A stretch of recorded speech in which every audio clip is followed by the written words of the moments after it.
From the mud and mayhem of World War II to the jungles of Malaya and the wind-swept outcrops of the Falklands, the Royal Marines have taken ordinary British rifles and performed extraordinary tasks. Now, in the 21st century, they've adopted another new firearm. These British bulldogs have adopted a bull pup.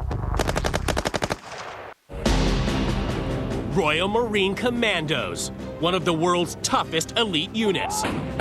A special force that take their whirlwind of operations over land and over sea.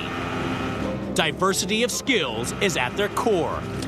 Whether it's paddling a canoe on a midnight raid, scaling a mountain at extreme altitude, or flying a helicopter behind enemy lines, these guys are on it.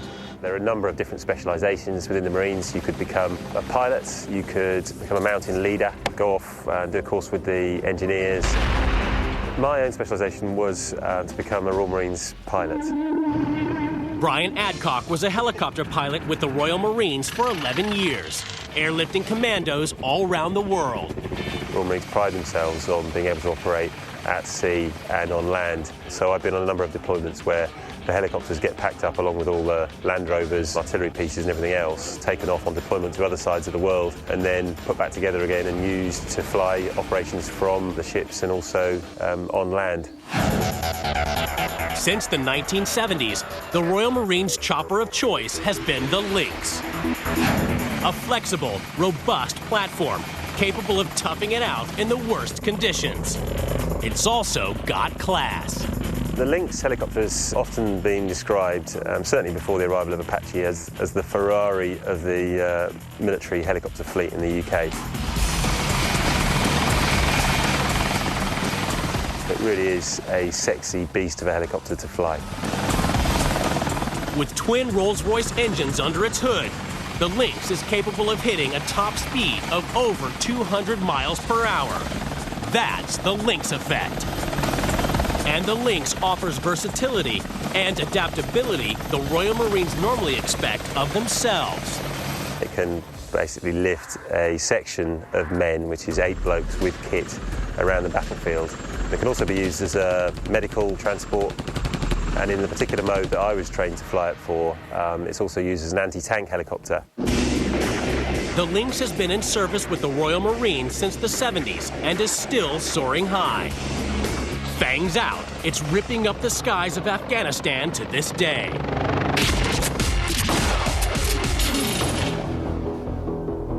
When a Royal Marine chooses his speciality, he chooses to funnel and purify his skills to achieve distinction in one field. With a 1 in 5 pass rate, the hardest and most testing is the notorious mountain warfare Carter. Training to become a mountain leader, to join the Mountain Arctic Warfare Carter. It's 9 months long. You go to Scotland and you do probably the hardest military training package there is in UK, if not the world. You do a horrendous mountain exercise, carrying exceptionally large packs and difficult terrain. At the end of the exercise, you're then shipped off to the Hebrides and you're dumped with absolutely no kit apart from what you're standing in, your underwear and a thin shirt, a pair of boots with no laces. We then spent 10 days living off the land, eating roadkill from the local roads, eating some cattle fodder, and on one particularly memorable but unpleasant occasion, I ate 100 limpets without chewing any of them because I really don't like seafood at all. You then spend a month training out in the Swiss Alps, training to be an alpine mountaineer, and at the end of that you become a mountain leader. The mountain warfare units are as essential now as they have ever been. In Afghanistan, the Royal Marine Commandos have duked it out with the Taliban at high altitude. The Royal Marines have been sent out to Afghanistan. The territory there ideally suits them in that it's, generally speaking, very inhospitable, mountainous, desert, arid, nasty terrain, which our training ideally prepares us for. Conditions in Afghanistan. Some of my Marines buddies have said they've been as cold as they've ever been, colder than sitting in piss-wet clothes on a training exercise. With mountains, desert, freezing cold, driving sand, and the enemy to contend with, sometimes it's better to grab a lift. Looking for a multi-purpose set of wheels that could chew up the Afghan landscape, the Marines found a ride that could do just the job. The Viking. The Vikings have been absolutely paramount, and without them, I think the Marines would have been struggling. The Viking is a fully amphibious, armored, all-terrain vehicle, which consists of 2 linked track units. Dressed in anti-RPG slat armor, packing a 5.9-liter 6-cylinder turbo diesel engine, and with room for 12 fully laden soldiers, the Viking was designed especially for the Royal Marines.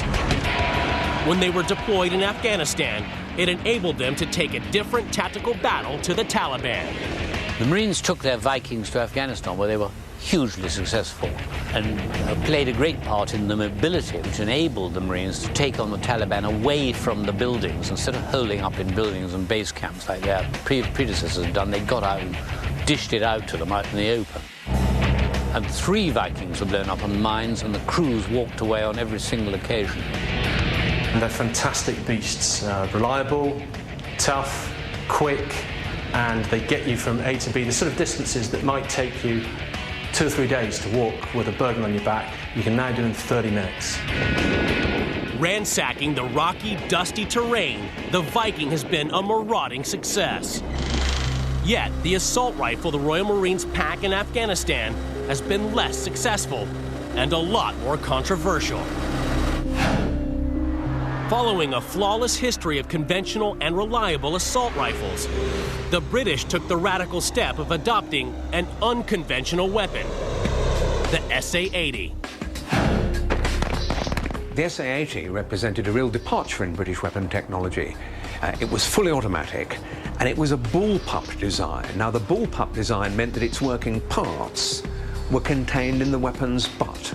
So it was going to be significantly shorter than the conventional rifle, which had a butt and then the working parts. The SA-80 is 4 inches shorter than the Russian AK-47 and 8.5 inches shorter than the American M16. It also packs a 4x optical scope as standard.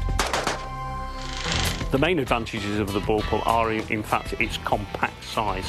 It's easier under battlefield conditions to control because you don't have a long barrel sticking out, and for fighting in built-up areas and very confined areas, then the bullpup obviously has a great advantage. The advantages of the bullpup seem conclusive, but on the battlefield, results have been mixed. Among the major powers, only the British and French field a bullpup design, and both suffered teething problems. The SA-80, when it first came in the mid-1980s, was not a terribly popular weapon.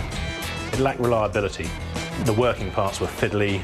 It was prone to jamming if it got dust or dirt or ice or snow in it. And if you're operating in extreme environments like the Royal Marines do, in the Arctic or in the desert, then that's a real problem. The British government decided to stick with the bullpup concept, and in 2000 commissioned German manufacturer Heckler & Koch to revamp the SA-80. The improvements that were made to the rifle are internal, to make sure that it doesn't jam, certainly when there's mud or sand about, but it has led to a great improvement in the rifle under battlefield conditions. The revamp was a resounding success. Like a phoenix from the flames, the SA-80 was reborn. The net result is now, I think, a pretty impressive weapon. Capable of fully automatic fire, easy to handle because it's short and stubby and carries comfortably across the middle of the body, and with a good sight on it, which enables the infantryman fighting in a variety of circumstances to get a really good magnified view of his opponent.